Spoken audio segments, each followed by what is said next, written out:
And look at this. We have not used our Warden ability. Swag Warden ability. Swag Siege Machine. This is how you dominate Town Hall 11.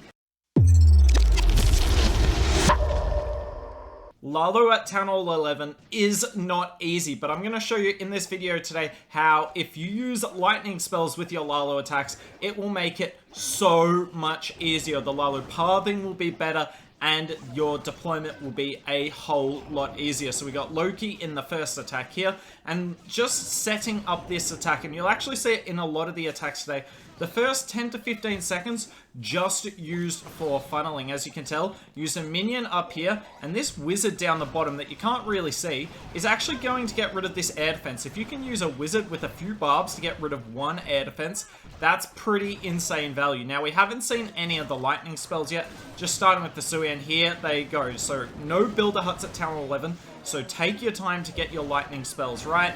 Pop the king ability, will poison the defensive king, queen, and this defensive CC. We get the rest of our lightnings down, and look at this. We are going to clear the entire core. One lightning spell left. He will actually hang on to it for a bit. I don't know why he does it. Doesn't really make a lot of sense. But look at this. Cleared out the entire core. And why is it important that we've cleared out the entire core of the base? Well, it's because it makes the Lalo pathing so easy. Like, look at this. We've just got a nice... Once that expo goes down, we've just got a nice sort of L around the base. And whilst, you know, our pathing is an L, the big L here will be for this base because it is about to get absolutely wrecked. Look at this, we got the Warden. And rather than bringing like some free spells, just going to bring a heal spell because look at this.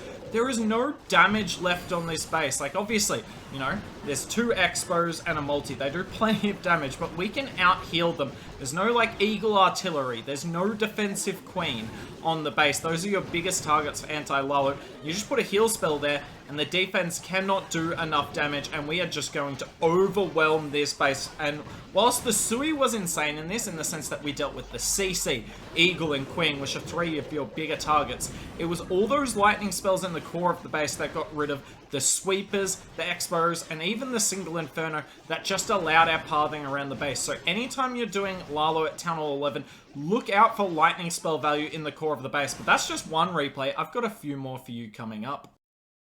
Alright, coming in with another Zap LALO. Look at how many zaps he's got. 9 zaps at 1 quake. So we get the quake down early.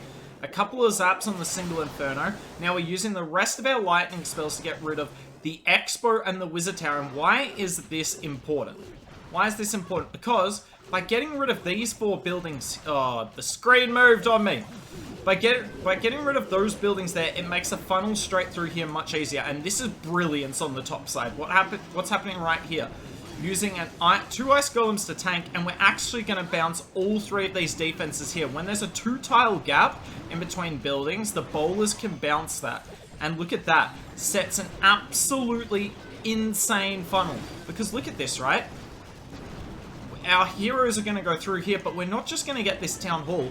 We're going to get the multi-inferno as well. That's absolutely ridiculous value if you ask me. Now, you will also notice something. He's got 2 lightning spells left over, and for some reason this single inferno is still up. But wait a second, you will see. This is equally genius. It's absolutely cracked this entire hit. So we wall break in. Our kings are actually just going to beat through the wall in time. Both of them are equally good to us. Queen goes in, and look at this. The CC comes out. Defensive Witch just gets evaporated. Absolutely insane from Loki here. Now, unfortunately, that Invis spell covers the defensive CC Dragon. Probably not the best moment, but we've still got our Queen ability. Pop that, get rid of that defensive drag. We're actually going to get rid of the air defense as well. And now we can start Laloing from the bottom, and I'm going to keep saying it. Look at this! This pathing is beautiful! I know some of you aren't the most insane Laloers who are watching this video, but I bet you most of you could do this sort of Lalo here. Just don't deploy all your loons at once, and you will be okay. Now, obviously, we don't have any spells here, but it's still looking really strong. Now, here's one thing I haven't pointed out in this entire video yet that I probably should have pointed out a bit earlier. We're not using a siege machine. No siege machine in this. So for those of you at home at Town Hall 11, if you don't have rules like these wars here, they don't allow siege machines. But if you're just doing a normal war, you can bring a stone slammer in with this army. Imagine a stone slammer now. Obviously, you don't need it, but the stone slammer would absolutely complete this style of hit. Stone slammer with ZAP LALO, really strong. But Loki, not gonna need that on this attack. An absolutely awesome hit. But just remember, either lightning the core of the base or use your lightnings to set up your heroes to take out the core of the base, and you will get so many triples. Obviously, these guys are making it look easy, but if you're looking at bases kind of the same way they are, you'll have great success. This hit might be my favorite attack of the entire video. Now, obviously, I'm not expecting you to be able to do this, but hopefully you can learn a few things from how Loki takes down this base. So, we're not using as many zaps this time, but look at this. We just go for value over here, so we get rid of an expo and a cannon, which isn't actually insane value. Obviously, it's handy to get rid of, but it's not the best value if you're coming in with a Lalo attack. But we've done a few of these now. Why would that be such good value to get rid of all these buildings over here? I'm going to give you guys 1 second to figure it out. Okay, I'm going to assume you probably pause the video if you need to figure it out, because the reason why is it's such a good funnel. Our queen's going to go this way, but furthermore, we've brought a jump spell with this attack. So we can go pretty far inside the base here, and look at this side of the base, right? Think of like the number of single point defenses. There's 1, there's 2, there's 3. I mean, the Inferno does a fair bit of damage, but it's not that much damage. And then 4 over here on this entire side of the base. So, by taking out all the point defenses over here, we're actually going to get an insane Sui here. He's actually also brought, this is so funny, he's brought 1 healer with this, because obviously you don't have the unicorn at Town Hall 11. So let's see how he plans on taking the base down. Just use an Ice Golem to tank initially for his queen, and then you're going to see he actually uses super barbs in this attack. You don't have to use super barbs, but it'd be nice. Unfortunately, the super barb actually takes the healer, so we have to pop our queen immediately. Don't let her lose any more damage, because we can't guarantee that we'll get that health back. The Arch Tower then locks onto our healer. It's actually a pretty poor start to the quote-unquote queen walk. A red bomb comes in our healers, and this healer's actually going to die pretty quickly, but it gets its value, right? Because if we don't have this healer on the queen now, she's currently dead. But look at this. Uses the wall break, and obviously because of the jump spell there, it's going to go through. And look at what the king can get now. Just waiting for the bomb tower to go down to pop his king ability. Beautiful. And look what the king's going to get. The king is going to go in and get rid of the multi. But look at the queen. There is no damage on the queen. I love this base identification here from Loki, seeing that there is no damage in the core of the base. Absolutely none. So if you zap the outside, you can Sui the inside. So you've seen both ways now. In the very first attack, we zapped out the entire core of the base, Sui'd the eagle and queen, and Lalo'd what's left. On this one, we zapped the outside so that we could Lalo the middle. Not Lalo the middle, Sui the middle, and Lalo what's left. Use the Skelly spell on the defensive queen. If you're not killing the queen with your Sui, you do need to bring a... if you're not killing the queen with your hero portion, bring a skeleton spell. Absolutely worth it. And look at this. We have not used our warden ability. Swag warden ability. Swag siege machine. This is how you dominate Town Hall 11. Absolutely cracked. My favorite hit of the video. However, I have got one more attack for you guys, but it's not going to be a Sui Lalo. We're going to see Queen Charge. Alright, we are coming in with the last attack here, but as you can tell, it's not a ZAP LALO, it's a Queen Charge ZAP LALO. So obviously not bringing as many lightning spells, just 4 lightning with 1 quake. Gets nice value on that back end multi there.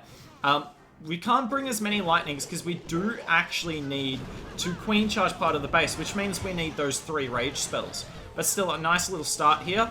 Look at it. Sets the funnel with the sneaky gob so that the king goes straight into this wall break. Queen is there. We use the minions on the army camp at the top. That means the queen will go into this open wall. The king goes into the wall break down the bottom. And he's just got to get this air defense and the CC pull. Does that beautifully. He's actually going to pull out the CC.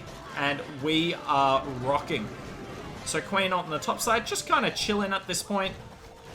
Not really a lot of damage on her. A few air skellies come out. There goes the poison spell to deal with all those skeletons. Unfortunately, the air skellies get on just one of our healers, so gonna lose a bit of health on one there, but that's alright. Queen is going nicely. We've only used one rage so far, and technically, both Infernos on the base are gone. Obviously, multi-Infernos, really tough for Lalo attacks. Queen doing her thing. And it's looking really nice at the moment. She's in an awesome little channel here. About to deal with the enemy queen. And if the enemy queen's down, both Infernos are down, we can just about get ready to start our Lalo. So the Lalo comes in from the bottom. Look at this. We get the different drop points for our balloons. Spread our balloons out nicely. And you want to spread your balloons out here because watch what happens. Some of them cut straight to the eagle, some don't. And it's perfect. You don't want all your loons going the same way. So spread them out. Loon's doing a great job. We actually find the Tesla farm on the left side, but he hung onto enough balloons such that he could overwhelm it. If he had no balloons left, that could have got really awkward for a second, but we're just overwhelming the base here. Now, obviously, if we didn't lightning that Inferno, we would have an extra 5 spells for our Lalo. But I know a lot of you don't want to have to necessarily have spells on you during your Lalo, because it means you have to make a lot of decisions because you're still queen charging the base. Like, there's a lot of things to do at once. So if the only thing you have to worry about with your loons is deploying it, might make it easier for you to use this lightning setup more often, because I mean, getting rid of a multi-Inferno with a few defenses around it that would have hurt your Lalo a lot, it's kind of worth it. Kind of worth it. But yeah, it was really nice work with the queen and the king at the start, and that is all I've got for you guys. I hope you enjoyed this video. Let me know if you want more Town Hall 11 content. I love Town Hall 11, one of my favorite Town Halls in the game, and I think the strategy at it is really good. But yeah, no siege machines used today, so I think that says a lot. You can do it without siege machines as well. I believe in you, but that's it from me. Have a nice day, and maybe I'll see you soon.